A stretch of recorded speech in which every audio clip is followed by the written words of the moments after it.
Praise the lord, హల్లెలూయా. దేవునికి స్తోత్రం కలుగును గాక.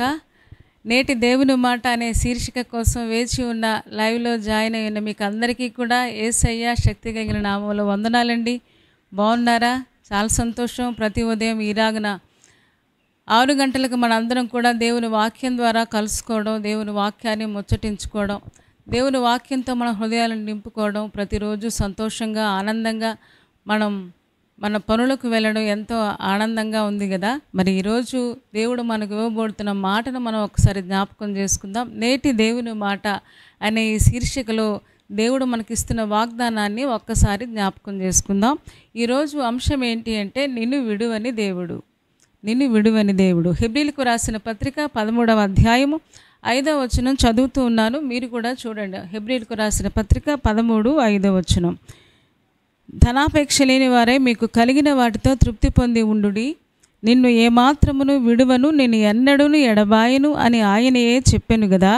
కాబట్టి ప్రభువు నాకు సహాయుడు, నేను భయపడను, నరమాత్రుడు నాకేమి చేయగలరు అని చెప్తూ ఇక్కడ మనం నేర్చుకుంటున్న మాట, దేవుడు మనకి ఇస్తున్న మాట ఏంటి అంటే నేను నిన్ను విడువను, ఎన్నడూ ఎడబాయను. చాలా సంతోషంగా ఉంటుంది ఈ మాట వింటూ ఉంటే. మనకందరికీ ఇలాంటి వాగ్దానాలు వస్తే చాలా బాగుంటుంది అనిపిస్తూ ఉంటుంది కదా. ఎంత ఆనందంగా అనిపిస్తుందో. దేవా నాకు ఈ మాట ఇచ్చావు, నీకు వందనాలని చెప్పుకుంటాం. నిన్ను విడువను, నిన్ను ఎన్నడూ ఎడబాయనని దేవుడు వాగ్దానం చేస్తూ ఉన్నాడు.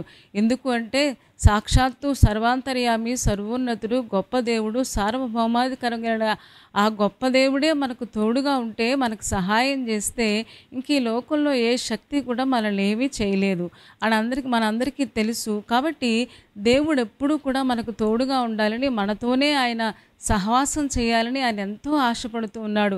ఆయనకు దానికి కూడా కారణం లేకపోలేదు. ఎందుకు అంటే ప్రకటన గ్రంథం 21వ అధ్యాయము 3వ వచనం నేను చదువుతూ ఉన్నాను, మీరు కూడా చూడండి.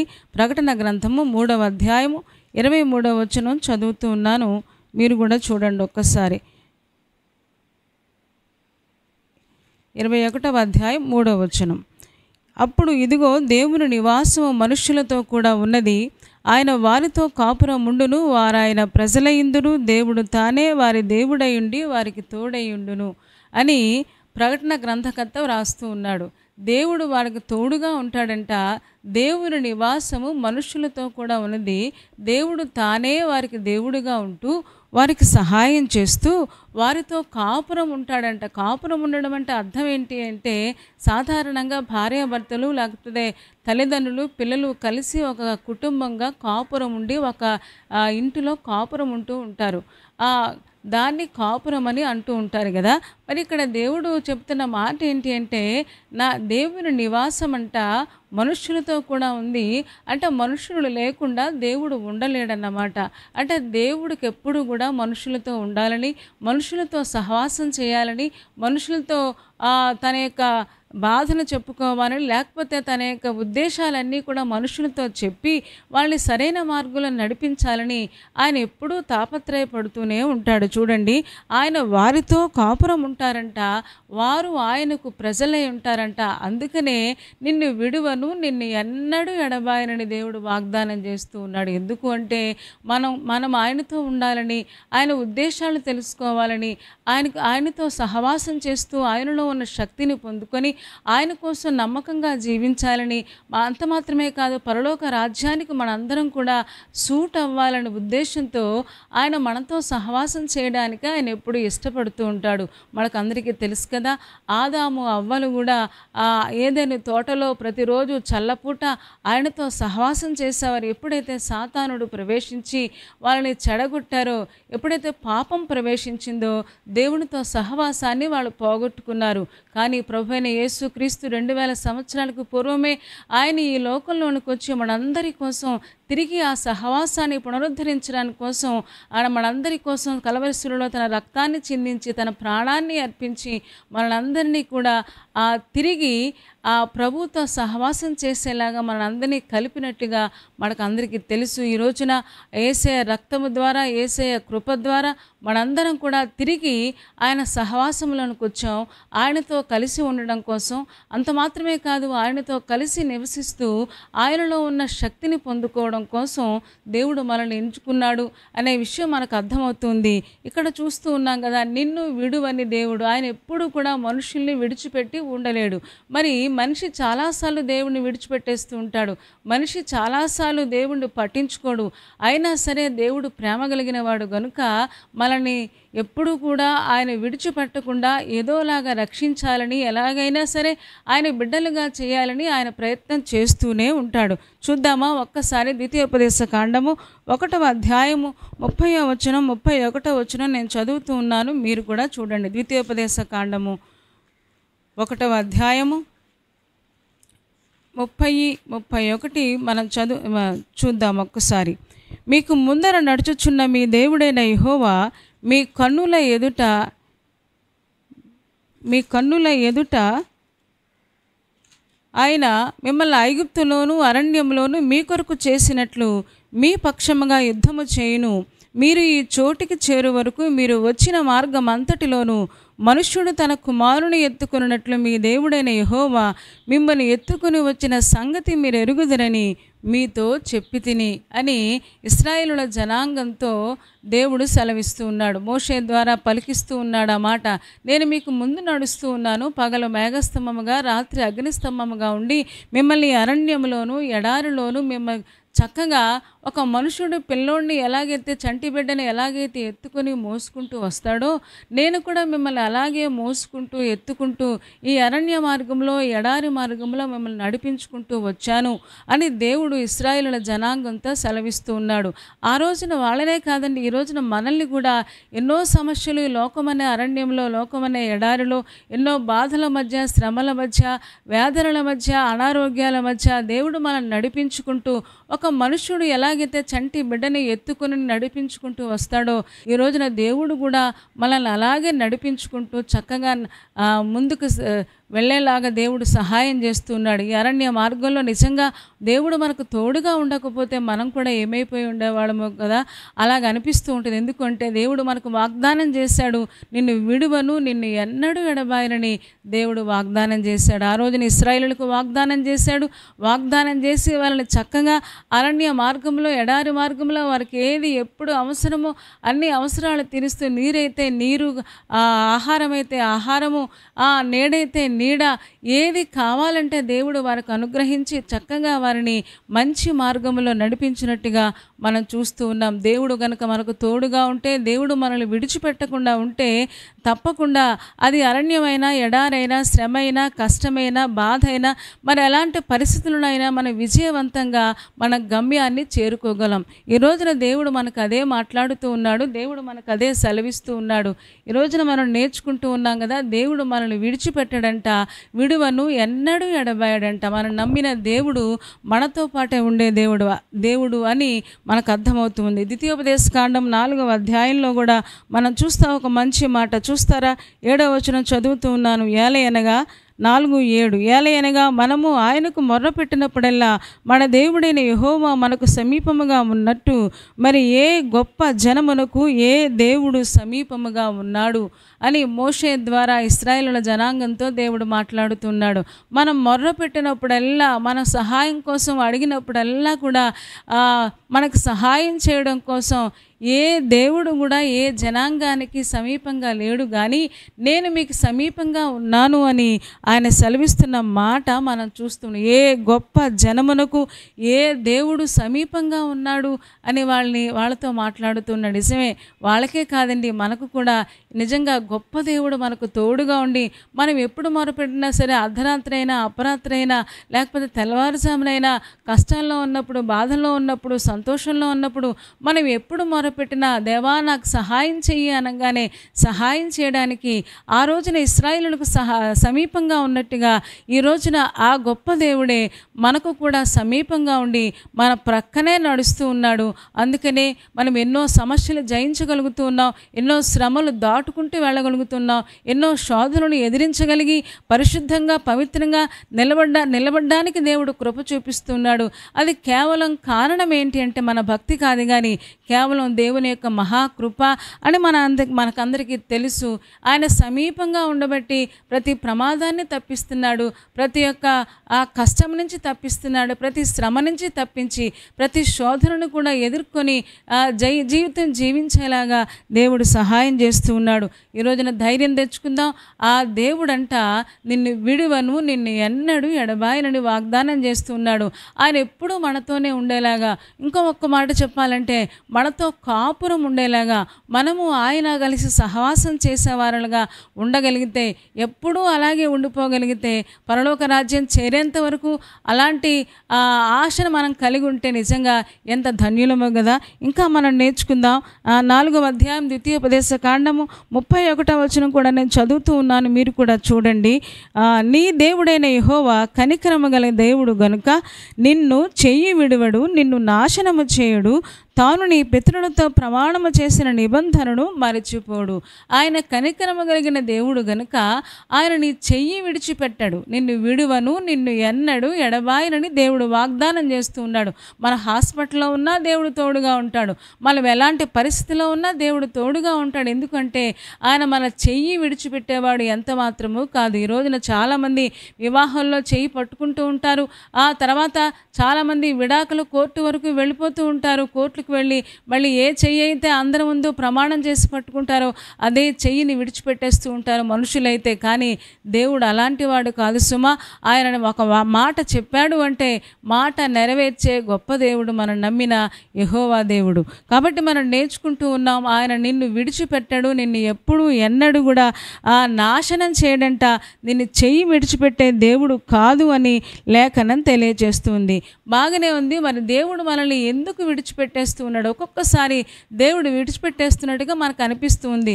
దేవా నువ్వు నాతోనే ఉండు, నాలోనే ఉండు అని అంటూ ఉంటాం. కానీ కొన్ని సందర్భాలలో దేవుడు విడిచిపెట్టేలాగా మన ప్రవర్తన ఉండడం వల్ల చాలాసార్లు దేవుడు మనల్ని విడిచి దూరంగా వెళ్ళిపోవలసిన పరిస్థితి ఏర్పడుతుంది. చూద్దామా ఒక్కసారి ద్వితీయోపదేశ కాండంలో 1వ అధ్యాయము 32, 33 చదువుతూ ఉన్నాను. దేవుడు విడిచిపెట్టేవాడు కాదు, కానీ మనం చేస్తున్న పనుల వల్ల, మనం చేస్తున్న కార్యాల వల్ల చాలాసార్లు ఆయనకు ఆయాసం కలిగించడం వల్ల చాలాసార్లు దేవుడు మనల్ని విడిచిపెట్టేయాల్సి వస్తూ ఉంది. చూడండి ఒక్కసారి చదువుతూ ఉన్నాను. 32, 33 1వ అధ్యాయము ద్వితీయోపదేశ కాండం 32, 33 చదువుతూ ఉన్నాను, మీరు కూడా చూడండి. అయితే మీకు త్రోవ చూపించి మీ గుడారములకు వేయవలసిన స్థలమును మీకు సిద్ధపరచునట్లు రాత్రి అగ్నిలోను పగలు మేఘములోను మీకు ముందర నడిచిన మీ దేవుడైన యెహోవా యందు మీరు విశ్వాసము ఉంచలేదు. ఇంత దేవుడు చేసిన ఇశ్రాయేలు జనాంగానికి ఎర్ర సముద్రాన్ని పాయలు చేసి అరణ్య మార్గంలో చక్కగా ఆ జలాలలో దేవుడు నడిపించి, అరణ్య మార్గంలో చక్కగా నడిపించి ఇంత అద్భుతాలు చేస్తూ ఉన్నా, ఇన్ని ఆశ్చర్యకార్యాలు చేస్తూ ఉన్నా ఇశ్రాయేలు జనాంగం అంట ఆయన పట్ల విశ్వాసం ఉంచలేదంట. అంటే కనీసం ఆయన నమ్మటం లేదు. ఎందుకు అంటే చాలాసార్లు ఆ విశ్వాసం ఉంచకపోవడం వల్ల చాలాసార్లు ఆయన్ని బాధ పెట్టినట్టుగా మనం చూస్తూ ఉంటాం. ఈ రోజున మనం కూడా విశ్వాసం లేకపోతే దేవునికి ఇష్టడై ఉండుట అసాధ్యమైన లేఖనం చెప్తూ ఉంది. దేవునికి ఇష్టంగా ఉండాలి, దేవుడు మనతోనే నడవాలి, దేవుడు మనకు తోడుగా ఉండాలి, దేవుని తోడు మనం ఎప్పుడూ అనుభవించాలి అని అనుకుంటూ ఉంటే తప్పకుండా విశ్వాసం అనేది మనందరికీ కావలసిన అవసరత ఎంతైనా ఉంది. చాలాసార్లు పేరుకి విశ్వాసులంగా చెప్పబడుతూ ఉంటాం, కానీ విశ్వాసుల్లో నేతి బీరకాయలో నెయ్యి ఎంత ఉందో విశ్వాసుల్లో కూడా విశ్వాసం అంతే ఉంది అని చాలామంది చెబుతూ ఉంటారు. ఈ రోజున మనం నేర్చుకుంటూ ఉన్న దేవుడు చక్కగా ఆయన ఎత్తుకొని నడిపించుకుంటూ వస్తూ ఉంటేనంట దేవుడు నిన్ను విడువను, నిన్ను ఎన్నడూ ఎడబాయను, మీకు సమీపంగా ఉన్నానని వాగ్దానం చేస్తూ ఉంటే చాలాసార్లు వాళ్ళు ఏం చేశారంటే ఆయన యందు విశ్వాసం ఉంచలేదు. విశ్వాసం ఉంచకపోవడానికి కారణాలు లేకపోలేదు. ఎందుకంటే అది అరణ్య మార్గం, అరణ్యంలో ఏమీ కూడా అంజూరులు ఉండవు, దానిమ్మలు ఉండవు, అరణ్యంలో ఏమీ కూడా అన్నీ మనకి రెడీమేడ్గా ఏమీ దొరకవు. కానీ ఆ గొప్ప దేవుడు వాళ్ళ కోసం అన్నీ సిద్ధపరిచాడు. ఈ శ్రమల మార్గంలో వెళ్ళిపోతున్నప్పుడు, కష్టాల మార్గంలో వెళ్ళిపోతూ ఉన్నప్పుడు మాకు అది లేదే ఇది లేదే అనుకుని అస్తమానం ఇశ్రాయేలును సణుక్కుంటూ విసుక్కుంటూ ఆ శ్రమలే చూసుకున్నారు, ఆ బాధలే చూసుకున్నారు, ఆ అనారోగ్యాలే చూసుకున్నారు తప్ప ఆ విడిపించగలిగిన గొప్ప దేవుడి మీద వాళ్ళ నమ్మకం మాత్రం ఉంచలేదు. ఎందుకు అంటే వాళ్ళ మనసంతా కూడా భూ సంబంధంగా వాళ్ళు పెట్టుకొని ఆ భూ సంబంధమైన విషయాల మీద మనసు ఉంచుకొని దేవుణ్ణి లక్ష్య పెట్టలేకపోయారు, దేవుని యందు విశ్వాసం ఉంచలేకపోయారు. మనకి ఇంకా తెలుసు. కొరింథీయులకు రాసిన మొదటి పత్రిక 10వ అధ్యాయము 4వ వచనం చూస్తామా?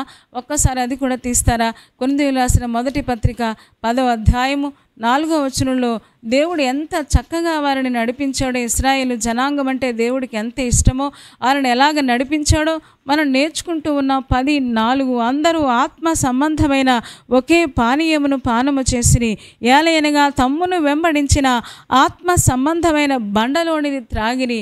ఆ బండ క్రీస్తే అని పౌలు గారు రాస్తూ ఉన్నారు. తమ్మును వెంబడించిన ఆత్మ సంబంధమైన బండ. ఏమండి, ఒక తల్లిదండ్రులు పిల్లల్ని ఎలాగైతే వెంబడిస్తారో అలాగే ఇశ్రాయేలు జనాంగాన్ని యెహోవా దేవుడు వెంబడిస్తూ ముందు వెళ్తూ ఒక్కొక్కసారి వెనకాలకు వస్తూ మధ్యలోకి వస్తూ చక్కగా వాళ్ళని నడిపించినట్టుగా మనం చూస్తూ ఉన్నాం. కానీ వారు దేవుని యందు విశ్వాసం ఉంచలేదంట. కానీ ఒకసారి మనం ఆలోచిద్దామా? ప్రభువు నిన్ను విడువను ఎన్నడూ ఎడబాయనని వాగ్దానం చేశాడు. కానీ ఒక్కొక్కసారి దేవుడు విడిచిపెట్టాల్సి వస్తుంది. ఎందుకు దేవుడు విడిచిపెట్టేస్తున్నాడు అని ఒకసారి మనం ఆలోచిస్తే న్యాయాధిపతుల గ్రంథంలో మనకు తెలుసు. ఒకసారి గుర్తు చేసుకుందాం. న్యాయాధిపతుల గ్రంథము 16వ అధ్యాయము 22వ వచనం మనం చూస్తూ ఉన్నాం కదా. అక్కడ సంసోను అను న్యాయాధిపతి ఉంటాడు. అక్కడ మనకందరికీ తెలుసు. సంసోను అంటే బలాఢ్యుడైన ఈ సంసోను బలహీనుడైపోయినట్టుగా మనకు తెలుసు. బలహీనుడైపోయాడు, వ్యభిచారైపోయాడు, దెలీలా తొడ మీద నిద్రపోయాడు. ఆ నిద్రపోయి అతను లేచి అనుకుంటున్నాడంట. 16వ అధ్యాయము 22వ వచనం నేను చదువుతూ ఉన్నాను, మీరు కూడా చూడండి. అతడు బందీ గృహములో తిరగలి విసురువాడాయను. అయితే అతడు క్షౌరము చేయబడిన తరువాత అతని తల వెంట్రుకలు తిరిగి మొలుచుటకు మొదలు పెట్టను అని లేఖనం సెలవిస్తుంది. అతడంట లేచాడంట. లేచి 20వ వచనం చదువుతున్నాను. ఆమె సంసోను, ఫిలిష్టీయులు నీ మీద పడుచున్నారనగా అతడు నిద్ర మేలుకొని ఎప్పటి ఎట్లు నేను బయలుదేరి విడజమ్ముకుంటాను అనుకున్నాడట. అయితే యెహోవా తనను ఎడబాసనని అతనికి తెలియలేదు. ఇక్కడ సంసోనుకి దేవుడు ఎడబాసాడు, దేవుడు విడిచిపెట్టేశాడు, దేవుడు వదిలేశాడన్న విషయం సంసోనికి అర్థం అవ్వలేదు. ఎందుకు అంటే సంసోను పాపము లోపల మునిగిపోయాడు. పాపం అంటే ఆధ్యాత్మిక్రమమే పాపము అని లేఖనం సెలవిస్తూ ఉంది కదా. విశ్వాసం ఉంచకపోవటమే పాపమైతే దేవుని ఆజ్ఞలు పాటించకపోవడం. సంసోను ఎందుకు రక్షించబడ్డాడో, ఎందుకు దేవుడు ఎన్నుకున్నాడో, ఎందుకు దేవుడు ఆ జనాంగానికి, ఇశ్రాయేలు జనాంగానికి న్యాయాధిపతిగా చేశాడో, తను పుట్టినప్పుడే దేవుడు తల్లిదండ్రులకు ఒక మంచి వాగ్దానం ఇచ్చాడు కదా. ఒకసారి అది కూడా మనం చూద్దామా? న్యాయాధిపతుల గ్రంథం 13వ అధ్యాయం 7వ వచనం మనం చదివితే అక్కడ తల్లిదండ్రులతో కూడా చెప్తాడు కదా. దేవుని దూత చెప్తాడు కదా. చూడండి ఒక్కసారి 13వ అధ్యాయం 7వ వచనం చదువుతున్నావు. కానీ ఆలకించుము, నీవు గర్భవతివై కుమారుని కొందువు కాబట్టి నీవు ద్రాక్షారసమునే గాని మద్యమునే గాని త్రాగకుండము, అపవిత్రమైన దేనినైనను తినకుండము. ఆ బిడ్డ గర్భమున పుట్టినది మొదలుకొని చనిపోవు వరకు దేవునికి నాజీరు చేయబడిన వాడై ఉండునని నాతో చెప్పినను. సాధారణంగా ఈ తల్లిదండ్రులకు చెప్పిన ఈ మాటలు సంసోనుకు ఆ తల్లిదండ్రులు చెప్పే ఉంటారు. మానోహ దంపతులు చెప్పే ఉంటారు. అమ్మ, నువ్వు నాజీరు చేయబడ్డావు, నిన్ను దేవునికి ప్రతిష్ఠించావు, నువ్వు దేవుని చేతిలో వాడబడాలి, నీ తల మీదకి మంగళకత్తి రాకూడదు, లేకపోతే నువ్వు అపవిత్రమైన దేనిని కూడా ముట్టుకోకూడదు, నువ్వు నాజీరు చేయబడ్డావు కనుక దేవుని కోసం నిలబడాలి అని చెప్పే ఉంటారు. కానీ చాలాసార్లు సంసోను నా ఇష్టం అనుకుని ముందుకెళ్ళిపోయాడు. 14వ అధ్యాయము చూస్తారా? అదే న్యాయాధిపతుల గ్రంథం 14వ అధ్యాయము 2వ వచనం 3వ వచనం చదువుతూ ఉన్నాను. అతడు తిరిగి వచ్చి తిమ్నాతులో ఫిలిష్తీయుల కుమార్తెలలో ఒకతను చూచి తిని, మీరు ఆమెను నాకిచ్చి పెండ్లి చేయవలనని తన తల్లిదండ్రులతో అనగా, వారు నీ స్వజనుల కుమార్తెలలోనే గాని నా జనులలోనే గాని స్త్రీ లేదనుకొని సున్నతి పొందని ఫిలిష్తీయులలో నుండి కన్యని తెచ్చుకొనుటకు వెళ్ళుచున్నావా అని అతనిని అడిగిరి. అందుకు సంసోను, ఆమె నాకు ఇష్టమైనది గనుక ఆమెను నా కొరకు తెప్పించుమని తన తండ్రితో చెప్పాను. చూసారా, తల్లిదండ్రులు అంటూ ఉన్నారు, మన యొక్క బంధువుల్లోనే చాలామంది ఉన్నారు కదా, వాళ్ళను మానేసి నువ్వు ఫిలిష్తీయుల కుమార్తెలను వెతుక్కుంటూ వెళ్ళావా? తప్పు నాయనా, నువ్వు నాజీరు చేయబడ్డావు, నేను దేవుడు ఎన్నుకున్నాడు, నేను దేవుడు రక్షించుకున్నాడు అని చెబుతూ ఉంటే తల్లిదండ్రుల మాట కూడా వినకుండా చూడండి అక్కడ అతను ఏం చెప్తున్నాడంటే, ఆమె నాకు ఇష్టమైంది అంటున్నాడు. ఈ రోజున చాలామంది నా ఇష్టం నా ఇష్టం నా ఇష్టం అనుకుంటున్నారు. నా ఇష్టం అని చాలామంది తమ ఇష్టాన్ని జరిగించుకోవడానికి ప్రయత్నం చేస్తున్నారు చేస్తున్నారు తప్ప నా విషయంలో దేవుని చిత్తం ఏంటి, ఆ దేవుని చిత్తాన్ని తెలుసుకొని దేవుని చిత్తం జరిగిద్దామన్న మనసు ఈ రోజున రక్షణ పొందిన విశ్వాసులకు కూడా లేకపోవడం చాలా శోచనీయమైన విషయం. ఈ రోజున సంసోను రక్షణ పొందినోడే కదా, సంసోను నాజీరు చేయబడ్డాడు కదా, సంసోను ఒక మంచి ఉద్దేశంతో పుట్టించబడ్డాడు కదా, సంసోనుకు దేవుడు అన్నీ కూడా తల్లిదండ్రుల ద్వారా విషయాలన్నీ చెప్పాడు కదా. అన్నీ చెప్పినా సరే తను నా ఇష్టం అనుకొని తన ఇష్టాన్ని జరిగించుకోవడానికే ప్రయత్నం చేశాడు తప్ప నా జీవితంలో దేవుని చిత్తం ఏంటి, అది వివాహమైనా లేకపోతే ఉద్యోగమైనా లేకపోతే సేవ అయినా మరి ఇంకేది అయినా నేనేం చేయాలి అనే విషయాన్ని అని ఒక అవగాహన లేనివాడిగా తన ఇష్టం జరిగించుకోవడానికే ప్రయత్నం చేశాడు తప్ప దేవుని చిత్తాన్ని జరిగించడానికి ప్రయత్నం చేయకపోవడం వల్ల 16వ అధ్యాయములో మనం చూసినట్టుగా 21, 22లో మనం చూసినట్లుగా యెహోవా తనను ఎడబాసనని అతనికి తెలియలేదు అంట. అంటే దేవుడు నన్ను ఎప్పుడు విడిచిపెట్టడం అనుకున్నాడా? దేవుడు నన్ను వదిలిపెట్టడు, దేవుడు ఎప్పుడూ నాతోనే ఉంటాడు, ఎందుకంటే ఆయన కనికరమ కలిగిన దేవుడు కదా, ఆయన ప్రేమ కలిగిన దేవుడు కదా, ఆయన ఎంత పాపం చేసినా క్షమిస్తూ ఉంటాడు కదా అని అనుకున్నాడో ఏంటో. అందుకనే చూడండి, దెలీలా తొడ మీద నిద్రపోయాడంట, వ్యభిచారంలో పడిపోయాడంట. ఎట్లు నేను లెగుస్తాను, మళ్ళీ నేను విడజమ్ముకుంటాను, ఫిలిష్తీయులను చంపేస్తాను అనుకున్నాడు. కానీ సంసోను గ్రహించలేకపోయాడు, దేవుడు అతన్ని ఎడబాసనని అతనికి తెలియలేదు. ఈ రోజున చాలామంది ప్రభువా నాకు మంచి వాగ్దానం ఇవ్వండి, ప్రభువు నిన్ను విడువను, నిన్ను ఎన్నడూ ఎడబాయనని వాగ్దానం ఇస్తే ఎంతో సంతోషపడతాం, ఎంతో సంబరపడతాం. కానీ ఆ దేవుడు మనతోనే ఉండాలి అంటే, ఆ దేవుడు మనతో ఉండి మనతో సహవాసం చేయాలి అంటే ఆయన పరిశుద్ధుడు గనుక మనం కూడా పవిత్రంగా ఉండాలి. ఏమంటే పాపిని ప్రేమిస్తాడు కానీ పాపాన్ని ద్వేషిస్తాడు. ఏమంటే ఈ రోజున పాపులమైన మనల్ని ప్రేమించి ఆయన కృపచేత రక్షించుకున్నాడు, ఆయన బిడ్డలుగా చేసుకున్నాడు. మరి ఆయన బిడ్డలమైపోయిన మనం కూడా ఏ విషయంలో కూడా పాపము చేయకుండా ప్రతిరోజు మన పరిశుద్ధతను కాపాడుకుంటూ పవిత్రత కాపాడుకుంటూ నిన్ను విడువను ఎన్నడూ ఎడబాయనని వాగ్దానం చేశాడు కదా, ఆ తోడు మనం పొందుకుంటూ దేవుని యొక్క ఆ చేయి మనం విడిచిపెట్టకుండా ముందుకు సాగగలిగితే ఎంత బాగుంటుందో అనిపిస్తూ ఉంటుంది కదా. చూడండి, సంసోను దేవుడు అతన్ని ఎడబాసాడని అతనికి తెలియలేదంట. తిరిగి బలం తెచ్చుకొని ఏదో చేద్దామనుకున్నాడు, ఏమీ చేయలేకపోయాడు. తన చివరికి నా ఇష్టం అనుకున్నాడు.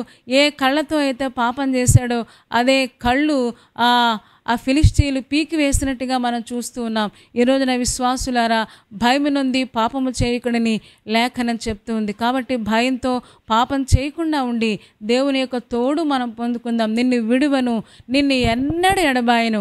ఎందుకంటే మనమంటే దేవుడికి చాలా ఇష్టం. ఎందుకంటే రక్తం ఇచ్చి ప్రాణమిచ్చి మనల్ని ఆయన కొనుక్కున్నాడు. ఇంకొక ఆయన కూడా మనం చూద్దామా? తీయండి ఒక్కసారి సమూయేలు రాసిన మొదటి గ్రంథం 28వ అధ్యాయము 16వ వచనం చదువుతూ ఉన్నాను, మీరు కూడా ఒకసారి చూడండి. 28వ అధ్యాయం మొదటి సమూయేలు 28:16. అక్కడ సమూయేలు సౌలుతో మాట్లాడుతూ ఉంటాడు. చూడండి, అందుకు సమూయేలు, యెహోవా నిన్ను ఎడబాసి నీకు పగవాడు కాగా నన్ను అడుగుట వలన ప్రయోజనమేమి? యెహోవా తన మాట తన పక్షముగానే నెరవేర్చుచున్నాడు అని చెప్తూ ఉన్నాడు. యెహోవా నిన్ను ఎడబాసి నీకు పగవాడైపోయాడని మొదటి రాజైన ఇశ్రాయేలులకు మొదటి రాజైన సౌలుతో సమూయేలు చెప్తూ ఉన్నాడు. సమూయేలు అప్పటికే చనిపోయి ఉన్నాడు, అప్పటికే భూమి లోపలికి ఆయన వెళ్ళిపోయాడు. కానీ సౌలు అతన్ని పైకి తీసుకొని వచ్చి అంటాడు, నాకేదైనా సోది చెప్పు అన్నట్టుగా, నాకు ఏదైనా ఒక మంచి విషయం చెప్పు, నా దేవుడు నాకు విజయం ఇస్తాడా అని మళ్ళీ విచారిస్తున్నట్టుగా మనం చూస్తూ ఉన్నాం. అప్పటికే కర్ణ పిశాచి కలిగిన వాళ్ళ దగ్గరికి వెళ్తాడు. వాళ్ళ దగ్గరికి వెళ్ళి సోది చెప్పించుకోవడానికి ప్రయత్నం చేస్తాడు. ప్రయత్నం చేసి చాలా అసలు దేవునికి ఇష్టం లేని పనులన్నీ చేస్తాడు సౌలు. దేవుడు ఎంతో ప్రేమించి ఆయన జనాంగం మీద రాజుగా అభిషేకిస్తే సౌలు కోరుకోకపోయినా దేవుడు కనికరించి రాజుగా అభిషేకించి దేవుడు తరతరాలు దీవించాలని కోరుకుంటే సౌలు తన యొక్క విచిత్రమైన ప్రవర్తన ద్వారా, తన పాప ప్రవర్తన ద్వారా చాలాసార్లు దేవునికి దూరంగా వెళ్ళిపోయాడు. అసలు సౌలు పతనం ఎక్కడ ప్రారంభమైందని మనం ఆలోచిస్తే, తీస్తారా? సమూయేలు రాసిన మొదటి గ్రంథం 18వ అధ్యాయము 7వ వచనం 8వ వచనం మనం ఒక్కసారి చూద్దాం. 18వ అధ్యాయము 7, 8 వచనాలు నేను చదువుతున్నాను, మీరు కూడా చూడండి. ఆ స్త్రీలు గాన ప్రతిగానములు చేయుచు వాయించుచు సౌలుకు 1000 కొలదియు దావీదు 10,000 కొలదియు శత్రువులను హతము చేసిరనిరి. ఆ మాటలు సౌలునకు ఇంపుగా ఉండనందున అతడు బహు కోపము తెచ్చుకొని, వారు దావీదునకు 10,000 కొలది అనియు నాకు 1000 కొలది అనియు స్తుతులు పాడిరే, రాజ్యము తప్ప మరి ఏమి అతడు తీసుకొనగలడు అని అనుకొని నాట నుండి విషపు చూపు నిలిపాడు అని ఆ లేఖనం చదివిస్తూ ఉంది. ఏమంటే దావీదుకు 10,000 కొలది అని పాటలు పాడారట, దావీదు సౌలుకేమో 1000 కొలది అని స్తుతులు పాడారట. అది సౌలుకి ఇంపుగా ఉండనందున ఆ రోజు నుంచి దావీదు మీద విషపు చూపు నిలిపాడు. అభిషేకించబడిన సౌలు, దేవుని అభిషేకం పొందుకున్నవాడు విషపు చూపు దావీదు మీద నిలిపి ఆ విషపు చూపును పోగొట్టుకోవడానికి ఇష్టపడలేదు, కానీ పాపాన్ని వదిలిపెట్టడానికి ఇష్టపడలేదు, కానీ సాక్షాత్తు దేవుని అభిషేకాన్ని పోగొట్టుకోవడానికి కూడా సిద్ధపడిపోయాడు సౌలు. మరునాడు నుంచి దురాత్మ సౌలుని వెరపించడం, తను బాధపడడం అదంతా మనకందరికీ తెలుసు. ఎందుకు అంటే దేవుడు విడిచిపెట్టకుండా ఉండాలనే మనల్ని రక్షించుకున్నాడు. ఆయన ఎప్పుడు మనతో ఉండి మనం నడిపించాలని. ఈ అరణ్య మార్గంలో మనకు ఎక్కడెక్కడ ఏ ప్రమాదాలు పొంచి ఉన్నాయో మనకు తెలియదు. అలాంటి ప్రమాదాల మధ్యలో, శోధనల మధ్యలో మనం నలిగిపోకుండా, మన యొక్క జీవితాలు పాడవకుండా, పాపంలో పడిపోకుండా, శోధనలో పడిపోకుండా మనం నిలబడాలనే ఆయన మనకు తోడుగా ఉంటారని వాగ్దానం చేశాడు. అంత మాత్రమే కాదు, నిన్ను విడువను, నిన్ను ఎన్నడూ ఎడబాయనన్నాడు. కానీ ఇక్కడ సౌలు చూసారా, తన జీవితంలో విషపు చూపు నిలిపి దేవుని యొక్క అభిషేకాన్ని పోగొట్టుకున్నట్టుగా మనం చూస్తాం. అంటే దేవుని అభిషేకం అంటే దేవుని తోడు పోగొట్టుకున్నాడు. దేవుడు అన్నాడు, నిన్ను విడువను ఎన్నడూ ఎడబాయనని వాగ్దానం చేస్తే ఆ వాగ్దానమే పోగొట్టుకున్నాడు. మనం కూడా చాలాసార్లు అనుకుంటాం, నేను ఎలా ఉన్నా పర్వాలేదు, దేవుడు నాకు తోడుగా ఉంటాడని చాలాసార్లు అలాగ అనుకుంటూ ఉంటాం, భ్రమపడుతూ ఉంటాం. కానీ అది దేవునికి ఎంత మాత్రం ఇష్టం లేదు. ఇంకా సౌలు విషయంలో మనం చూద్దామా? సమయాలు రాసిన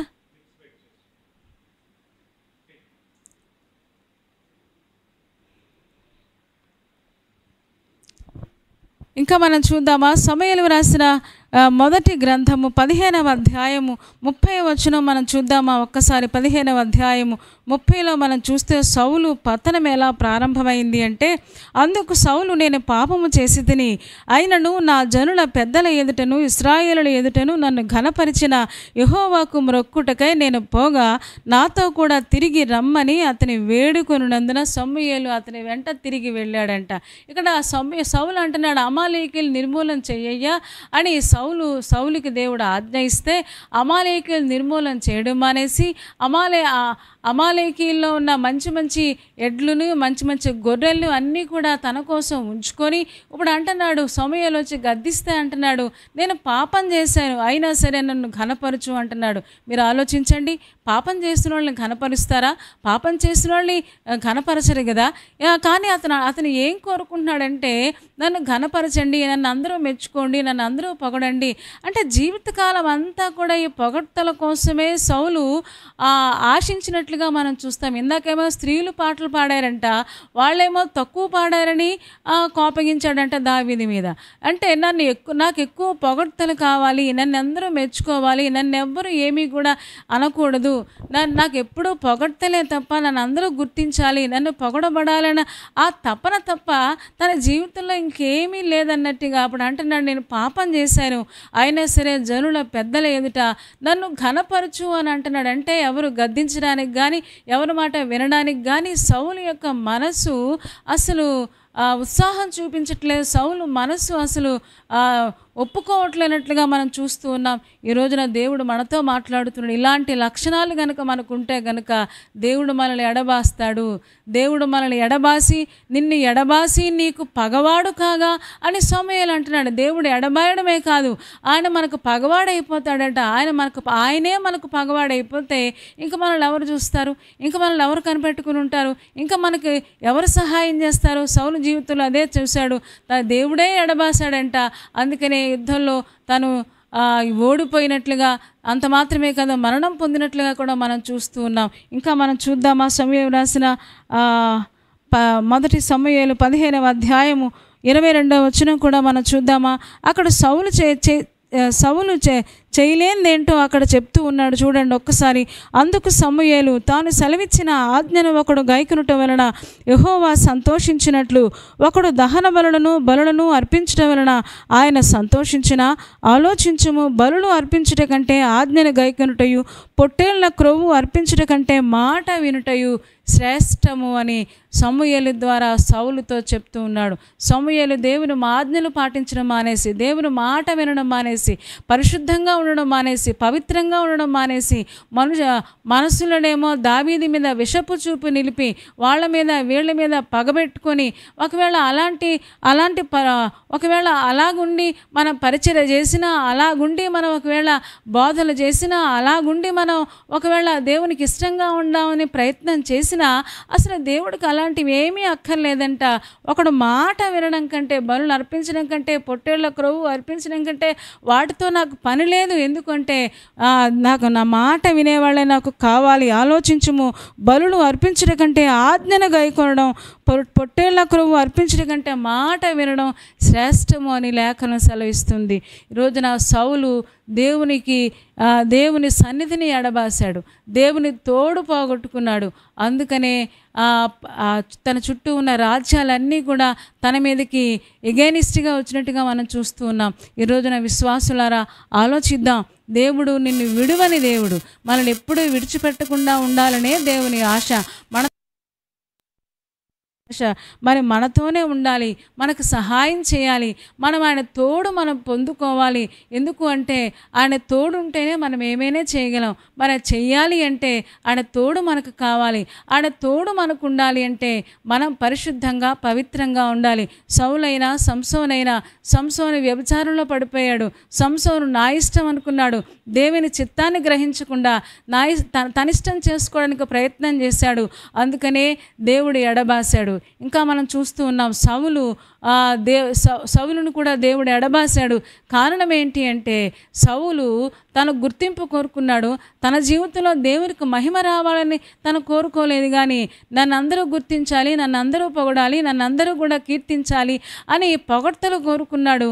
అంటే జీవితకాలం అంతా దానికోసమే తన అభిషేకాన్ని పోగొట్టుకున్నట్టుగా మనం చూస్తూ ఉన్నాం. ఈరోజున విశ్వాసులారా మనం మెలకువగా ఉండాలి. ఎందుకు అంటే దేవుని తోడు లేకపోతే, దేవుని అభిషేకం లేకపోతే మనం ఏమీ చేయలేం. దేవుడు వాగ్దానం చేస్తూ ఉన్నాడు, నిన్ను విడువను, నిన్ను ఎన్నడూ ఎడబాయనని దేవుడు వాగ్దానం చేస్తూ ఉన్నాడు. మరి ఆయన ఎన్నడూ ఎడబాయకుండా అరణ్యంలో, ఎడారిలో, ప్రతి సమయంలో మనకు తోడుగా ఉండాలి అంటే మనం పరిశుద్ధంగా పవిత్రంగా ఉంటూ ఆయన సన్నిధిని మనం కోరుకోగలిగితే తప్పకుండా ఆయన యొక్క తోడు ఆయన చెయ్యి ఎప్పుడు కూడా మన మీద ఉంటుంది. మనకు చేయబట్టుకుంటాడు, మనల్ని చక్కగా నడిపిస్తాడు.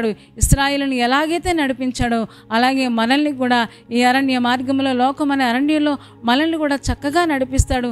ఎన్నో ఆటుపోట్లు వస్తాయి, ఎన్నో శ్రమలు వస్తాయి, వేదనలు వస్తాయి.